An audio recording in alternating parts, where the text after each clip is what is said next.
I'm going to exercise it more and eat less. Has anybody in this room ever said that around the first of the year? And how would that go for you?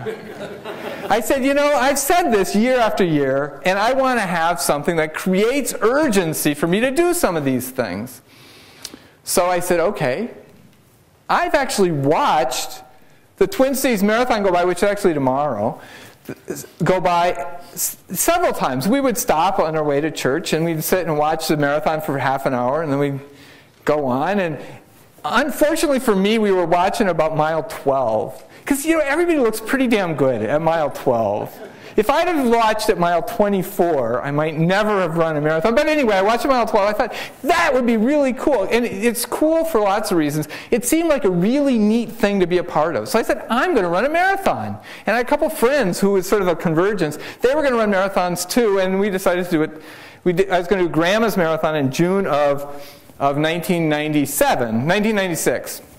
And so I started training, and I got this training plan, and day by day I'd keep track. I'd run a mile, and I'd run 2 miles, or 3 miles. And you know, in February, early February, I ran my first 8-mile run, and the next day my knee hurt. And so I took a couple days off. And actually, I was a little behind my training schedule. And by the way, I decided I was going to run this marathon, and my goal time was going to be 4 hours. So I created a plan to deliver 4 hours. I had a plan, you know, workouts and stuff. And so I was a little behind my plan. So I just sort of pushed to try to catch up. And a couple weeks later, my right ankle was sore. And so I missed a little time. And then a couple weeks later, I was running again, and my left knee was sore. And so it was sort of a disaster going forward from there. It's like I did one 20-mile run, and I did it 3 weeks before the marathon, and walked funny for another week, and only did 2 more runs between then and the marathon. But stupid Mike, I went to do the marathon anyway. I had this goal, you see, and I started running the marathon. It was a beautiful morning. And about mile 4, I almost fell. My right knee kind of like buckled, and it's like, oh, that was weird. Anyway, I finished the marathon in 4.5 hours. At the end, there was a guy who actually was running backwards, went by me.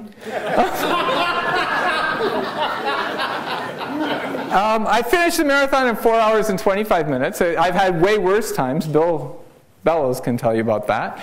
But I was miserable, you know. I was like in tears at the end, and not just because of the accomplishment I made. And so I suffered through the rest of the day, went to bed. The next morning I got out of bed and fell because my knees wouldn't support me. Now you might say, how stupid is this guy, right? I couldn't run for 4 months. So what's the point of all of that? What was my aim? My goal was to run a marathon. See, I had an aim, right? My aim was to not gain weight, to get in better shape, to feel better. Assessing my aim the day after the marathon, I decided I had not achieved my aim. I achieved my goal, but not my aim. So that happens a lot. We honestly translate aims to goals, and then we do stupid things in the name of the goal that gets in the way of the aim. We forget the aim sometimes, and we put the goal in its place.